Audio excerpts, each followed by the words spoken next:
ওই যে যারা নতুন জালেম হিসেবে আবির্ভূত হয়েছে, ওই যে যাদেরকে বাংলাদেশের মানুষ গুপ্ত হিসাবে চিনে, আমরা দেখেছি কিভাবে তাদের লোকজন বিভিন্ন জায়গায় ভুয়া সিল ছাপাচ্ছে, কিভাবে আমরা বিভিন্নভাবে শুনতে পাচ্ছি যে তাদের পরিচিত যেগুলা প্রেস আছে সেখানে বলে তারা ব্যালট পেপার ছাপাচ্ছে, যেটি তারা পকেটে করে নিয়ে যাবে।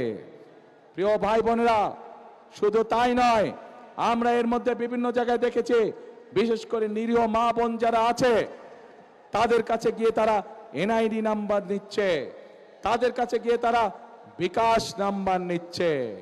প্রিয় ভাই বোনেরা, এই গুপ্তের দল, এই জালেমের দল বলে তারা নাকি সৎ মানুষের শাসন কায়েম করবে।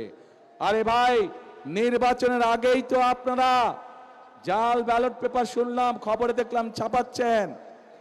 সব মশার বিরুদ্ধে সুরক্ষা দিতে এলো বসুন্ধরা এক্সট্রিম অ্যারোসল, মশার বিরুদ্ধে এক্সট্রিম সুরক্ষা।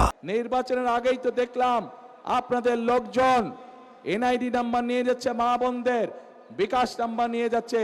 প্রথমেই তো আপনারা অনৈতিক কাজ শুরু করছেন, অনৈতিক কাজ দিয়ে আপনারা মানুষের ভোটকে প্রভাবিত করতে যাচ্ছেন।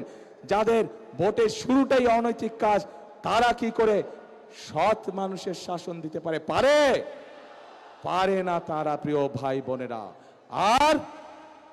আর মা বোনদেরকে অপমান করার পরে তারা বলছে যে তারা এটা করে নাই, তাদের আইডি বলে হ্যাক হয়ে গিয়েছিল। কিন্তু বিশেষজ্ঞদের কথা অনুযায়ী আইডি কোনো হ্যাক হয় নাই। যখন তারা ধরা পড়ে গিয়েছে, বিভিন্ন রকম মিথ্যে কথা তারা বলা শুরু করেছে। প্রিয় ভাই বোনরা, যারা একটি অপরাধকে ঢাকার জন্য মিথ্যে কথা বলে, আর যাই হোক, তারা সৎ মানুষের শাসন দিতে পারে না।